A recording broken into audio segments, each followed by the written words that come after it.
A second crash into a second diner. What is behind these crashes only days apart? Then the Pope is doing better day by day. We'll hear reaction from our area's bishop.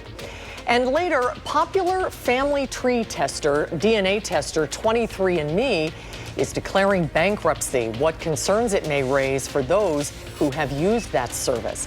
You're watching News 3 Now at 5. Thanks for staying with us at 5, everybody. Eric is off tonight. In just a little while, Badger fans will celebrate the victory of the UW women's hockey team, the new national champions. Our Merrill Hubbard is out at LaBahn Arena with Badger fans who are waiting for their NCAA champions to return. It's going to be a big party out there tonight. Merrill, how is it now?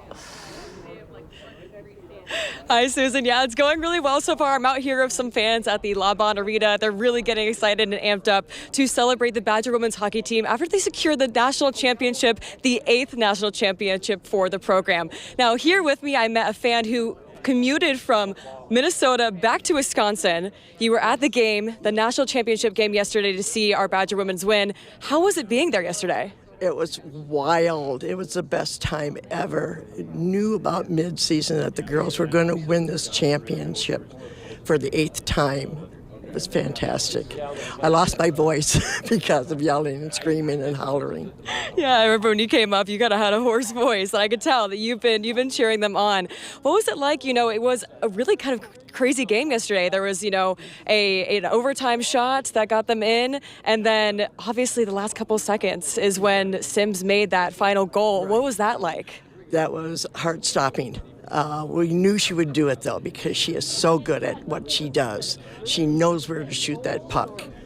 And what's really great, too, is Ohio State's goalie was out farther than she should have been to help us get our 8th trophy. Oh, my gosh. So excited. And now you're back here in Wisconsin. You're going to continue the celebrations. You know, what's it like? You guys are out, you know, kind of early. Like, what made you guys want to come out here early and be here today? It's a Badger women's hockey team. During the season, we're out here 3-4 hours before the tickets, before we can even go in. That's how much we love our girls. And we were talking a little bit earlier about supporting women's sports and everything. Anything like that for you to say about that? You know, it sounds like you really support this women's hockey team. Anything else about you supporting just Badger sports here? Well, my husband and I have season tickets for women's hockey, basketball, volleyball. We also go to the softball and the soccer games. So we support the Badger women because they don't get the support that they need from everybody. So. Thank you so much for talking with me today. I really appreciate your time, and I hope that you have a fun time celebrating and continuing the celebrations on from this huge win for our Badgers. Thank you. Go Badgers. Go Badgers. Thank you. Thank you. All right. And the doors are going to open up around 6:30 today. You know, it's still a pretty short line, so if you guys wanted to get here now, you guys can make it in. It's a first come, first serve basis. Again, 6:30 it starts. But for now, I'm going to throw it back to you, Susan, in the studio, reporting live at the LaBahn Arena. Merrill Hubbard, News 3 Now. Thank you, Merrill. I love the fact that she has no voice left. That says it all. It was such a thrilling win. Hope it is a packed house down there tonight at LaBahn. Thanks so much. And let's get a check at the weather now. It's a nice, sunny, perfect day to get down there and support our national champions. Alex. Indeed. When you think about late March weather, this is pretty nice overall. A little bit of a breeze out there. As we look at our first one weather cam, look at the lake. It's open now, and you can see that breeze pushing the waves up on the shore here. Winds gusting at times upwards of 30 to 40 miles per hour today. Puts a tiny bit of a chill in the air, but again, not bad for the beginning of March. Here's some of those peak wind gusts that we've seen today in the 35 to 40 mile per hour range. Temperatures across southern Wisconsin, we got that 45 in Madison, 48 in Janesville, 48 in Prairie du Chien. A little cooler to the north and east towards Beaver Dam, where the clouds have not cleared out today. The clouds cleared out for the rest of southern Wisconsin, letting that glorious sunshine in and warming us up to 46 right now in McFarland, 48 to the northwest in Cross Plains. Temperatures tonight will slide on down through the 30s, clear skies. Eventually those clouds will fill on in as we get a little bit later into the forecast, and we got plenty of rain yesterday. We needed those raindrops, ranging from about a ½ inch in southwest Wisconsin to as much as estimated 2 inches just north and east up towards Sun Prairie. We have more rainfall in the forecast when that enters the forecast, and how warm will it be when that rain comes? I've got that answer in a couple moments. All right, Alex. Thank you. A Horicon man is recovering this afternoon after a rollover crash in Beaver Dam over the weekend. Investigators say the man was driving east on Highway 33 when he lost control, overcorrected, rolled several times, and was ejected. He was taken to a nearby hospital and then airlifted to UW Hospital with serious injuries. Police arrested the man for operating while intoxicated, and the investigation further revealed he was driving nearly 110 miles per hour without wearing a seatbelt. Gus's Diner in Verona and Sun Prairie faced two crashes just 9 days apart. On March 12th, a lawyer was arrested for third offense OWI after crashing into the Verona location. And then on Friday, a man in his 90s accidentally accelerated instead of braking, hitting the Sun Prairie Diner. Both crashes damaged walls, but luckily no one inside was hurt. The elderly driver suffered a minor nose injury. The restaurants did not close and repairs are covered by insurance. This is the third time a car has crashed into the Sun Prairie location in 17 years. A Fond du Lac man will pay $1,500 in fines and serve 7 days in jail after illegally voting in the 2022 election. 67-year-old Martin Keel is a convicted felon who was on probation for felony operating while intoxicated, a conviction on that count making him ineligible to vote. Investigators say he marked his voter registration form incorrectly and later admitted to his mistake. Keel told officials he had no bad intentions, he just simply forgot. The city of Verona is planning on doing a series of prescribed burns this week. The burns will be done at 5 of the city's storm basins that are listed on this map. City officials say the burns are essential to maintain healthy vegetation and stormwater management. Burns should be happening this week as long as the weather permits. If you have any questions, reach out to the Verona Public Works Department. As spring sets in, moratoriums on utility disconnections are ending, meaning that if you're not caught up on your bills, your power or gas could be shut off. The Public Service Commission of Wisconsin is urging electric and natural gas utility customers with outstanding payments to make those payments, make arrangements to do it, or apply for financial assistance before the annual moratorium ends on April 15th. If you or someone you know is having trouble paying an energy bill, help is available through the Wisconsin Home Energy Assistance Program. We have a link on channel3000.com. Pope Francis is improving after spending an extended period of time in the hospital in Rome. The visit caused concern among followers of the Catholic faith. Our Kyle Pozorski spoke with Madison's bishop today about the Pope's health scare. Images of Pope Francis are not hard to find when you step inside the offices of the Diocese of Madison. We have a deep affection for the Holy Father. And that affection amplified over the past month as the leader of the Catholic faith has spent the past 5 weeks in a Rome hospital receiving treatment for double pneumonia. Sunday morning, Francis made his first public appearance since he was admitted in mid-February, being wheeled onto a balcony and greeted by cheers for his improving health. It shows his deep desire to continue to serve and to lead, and I would not count him out because he has a tremendous strength of will. Bishop of Madison Donald Hines says followers of the faith have been waiting for a moment just like this ever since the news broke of his deteriorating health. Yeah, there were points when it was a pretty grave situation, and it seemed that the end perhaps was near. While he's now been discharged, Francis is not out of the woods just yet. In the coming months, he'll continue to need rest and therapy. Hines saying there's still ways Madison's Catholics can help out. Yeah, I think just prayer for him and prayer for the church. In Madison, Kyle Pozorski, News 3 Now. Thank you, Kyle. The Pope is prone to respiratory illnesses. He had part of one lung removed when he was a young man. By mid-July, the United States may not be able to pay its bills on time unless Congress acts on the debt ceiling. That's according to a projection released today by the Bipartisan Policy Center. The center said exactly when the so-called X date hits depends greatly on the revenue collected in the current tax season. The U.S. hit its roughly $36 trillion debt limit on January 21st, which forced the Treasury to use accounting maneuvers and the cash it had on hand to pay the government's bills to avoid a first ever default. The Treasury Department says it will extend those measures through June 27th to give Congress time to address the debt ceiling. Gene testing company 23andMe has filed for Chapter 11 bankruptcy protection. In a statement announcing the bankruptcy, the board's chair said the company determined a court-supervised sale process is the best path forward. The bankruptcy filing comes after 23andMe struggled for years to find a sustainable business model. 23andMe tried to convert one-time buyers into subscribers, but reportedly fell far short of its goals. It's not known yet what will happen to all of the genetic data that 23andMe currently possesses if that sale is finalized. And now to a creative way of giving back to children with cancer.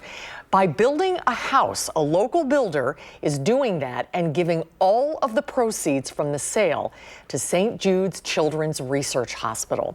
News 3 is partnering with Victory Homes to be the first in the state to take part in the St. Jude Dream Home Showplace. Victory broke ground last December and expects to be finished with the house in Wanakee sometime in June. A lot of credit back to our trade partners and our suppliers that are donating 100% labor and materials for a good cause. That is incredible. We were blown away by the fact that they were willing to do so without even asking. It was just a 100% all on board. News 3 will be following this journey. We'll have updates along the way before the house is finished in June. And we'll travel to Memphis to introduce you to some of the children who get their cancer care there for free. When we come back, the weather will start to look a lot more like spring. Some April showers are on the way, and spring break comes relatively shortly after winter break. We'll dive into why that is, why schools do spring break. On Wall Street today, the Dow picked up nearly 600 points. The Nasdaq gained 404, and the S&P 500 was up 100 at the close. We'll be right back.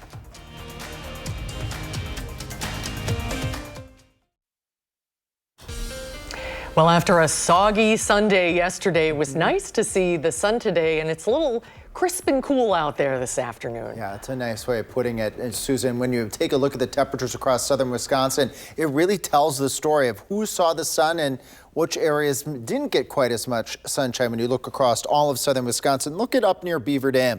Temperature at 39 degrees, 43 in Watertown, and then it warms up to 45 in Madison and near 50 in southwest Wisconsin. And last night when we were doing our newscast, I made a mention that we'd be tracking that cloud sun line across southern Wisconsin, and boy, did that pan out. 47 in Middleton, 47 to the south in Oregon, 46 to the north in Wanakee, and just a degree cooler in the air than the airport in Sun Prairie at 44. Staying clear, temperatures falling through the 30s. This is what you would expect for this time of year, getting down into the low 30s, and clouds will be on the increase a little bit later tonight. So overnight lows, upper 20s, right around 30. High temperatures on Tuesday with a few clouds. We can't rule out a shower in southwest Wisconsin. A little bit warmer, upper 40s to near 50 degrees. Let's track those clouds. Here they come back in right around midnight from Madison and areas south and west as we go into Tuesday. Periods of clouds, not a full day of mostly cloudy skies. We call this variably cloudy, meaning there'll be periods of clouds. And then here's that shower chance as we head towards 4, 5, 6 o'clock from Madison, Lone Rock down to Janesville, Monroe, and Mineral Point. So it's the southwest half of the WISC viewing area that stands that opportunity for getting a light shower. We're not expecting heavy showers or heavy amounts of water like what we saw on that soggy Sunday, as Susan was saying. Just a couple of drops are anticipated. And boy, we could use more drops. We'll get an update on Thursday. So if you're not aware, we get updates with our drought monitor every Thursday. This is the current status across southern Wisconsin. All of that tan color, which is most of the WISC viewing area, is experiencing moderate drought conditions. And we could use, like I said, more water. Look at our 7-day precip chances. By the time we get to Thursday, increasing to about 40%, and then upwards of 50, 60, 70% by the time we get to Saturday. Saturday looks like it's going to be a rainy day in southern Wisconsin. Coming up during the 6 o'clock newscast, I'll give you a weather model glimpse of what that may look like. We could be looking at some thunderstorms too on Saturday. The overall 10-day amount of precipitation across southern Wisconsin is looking roughly approximately at least 3/4 of an inch to an inch in southern Wisconsin, but this could vary a bit. But we'll take those raindrops for sure because, again, we need them with the dry conditions that we have out there in southern Wisconsin. Taking a look at the rest of that 7 to 10-day forecast, if it's going to load, there we go. There are the showers by Thursday. Look at the temperatures too. It's near 60 by Friday, upper 50s on Saturday, and then lower 50s on Sunday with a good chance of wet weather in southern Wisconsin. There's something else I want to point out as we head out towards the upcoming weekend. We're going to be keeping an eye on a warm front that's going to lift north towards the upper Midwest. And warm fronts are tricky in late March and early April. Take note here, early spring warm fronts are impacted, believe it or not, by Lake Michigan. If you get cool air, southeast winds across southern Wisconsin coming off of Lake Michigan, that blows cool air from the lake inland. And if it does that, then that warm front may be pushed further south of Wisconsin. So while right now we're expecting high temperatures in the upper 50s to right around 60 degrees Friday going on into the upcoming weekend, if those cool air comes in off of Lake Michigan, we could be a little bit colder. If we're able to overcome that cool air, we'll have temperatures in the 60s. We'll be right back. You're watching News 3 Now at 5. A lot of students are off of school this week for spring break. Have you ever wondered why schools have spring break? Jeff Wagner tried to find the meaning behind this long appreciated time off. What are you most excited to ride here today? The log chute. And you're okay with getting splashed? I'm definitely okay. Mondays aren't such a drag when you trade a classroom for ramped up recess. What do you like about spring break? You get off from school. It's not fun and relaxing because you can get your mind off of like school, work. Parents' minds might be spinning, however, trying to keep their kids entertained. It's tough if you have no plans just to stay home and be cooped up in the house. When you just sit in front of the TV for a whole day, it's like, okay, my eyes are about to close. Why do you think schools have a spring break? I think it's good to give the kids a break from learning. They rest their brain, they come back to school all refreshed. The origin of spring break differs across the world, but many countries initially aligned a short school break with the Easter holiday, landing somewhere in March and April. Was there any, though, like the college group going to Florida or Mexico for you? Yeah, I did not do that personally. Yeah, we did. We did some. We didn't do Florida, but we did like North Carolina, Outer Banks, things like that. College students partying at a beach down south is a tradition going back nearly a century. In 1929, Fort Lauderdale, Florida, opened the state's first Olympic-sized pool outdoors.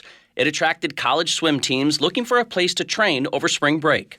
Soon, it wasn't just young swimmers eager to enjoy the Florida sun and fun. Where's the beach? According to this, it's across the street. Even idolized in the 1960 film Where the Boys Are. Join the fun as the gang tears loose where the boys are. Nowadays, airports are packed with families. I do remember going to like Disney. Many looking to shake off the winter blues, which sometimes overstays its welcome in Minnesota. She's just been through January, February, so. That's a good point. It's always a getaway vacation. Yeah, you really are craving some warm weather. With photojournalist Jose Pascual, Jeff Wagner, WCCO News. Looks like fun. Several large school districts, including Madison, Verona, and Middleton, are all on spring break this week, as well as students at UW-Madison. We'll get a final check on the weather when we come back.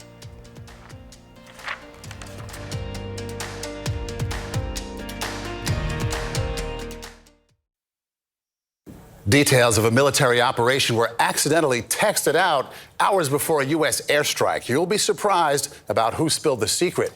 And in our Eye on America, Mark Strassman goes to Florida to see how American taste and a microscopic threat has put the squeeze on orange juice.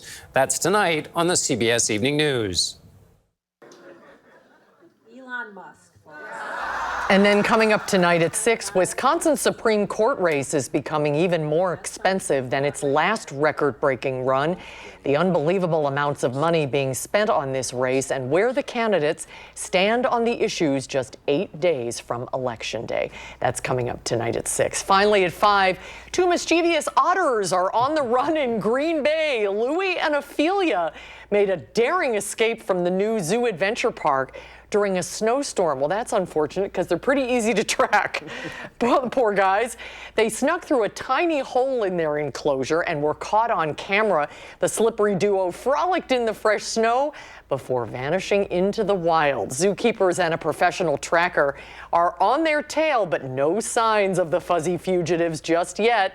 The good news, these river otters are built for Wisconsin winters, and they might just waddle back home on their very own. Busted. We hope so. Yeah. On the loose. When they don't have to fend for themselves, they can go into the zoo and get their daily food. Yes, so exactly. Head on back in. And the snow is all gone, and it's pretty quiet for a couple of days this week. Very typical late March weather. Temperatures in the upper 40s. We got some shower chances, though, that will build in a little bit later in the week. Not before a seasonable night, meaning this is what we expect. Upper 20s right around 30 for lows tonight, about 50 for a high temperature on Tuesday. But join us again at 6. We're going to be talking about that rainy weather system Friday going into Saturday, and if we might have some strong storms. Okay, we'll see you at 6. Thank you, Alex. Have a good evening, everybody. See you back here at 6.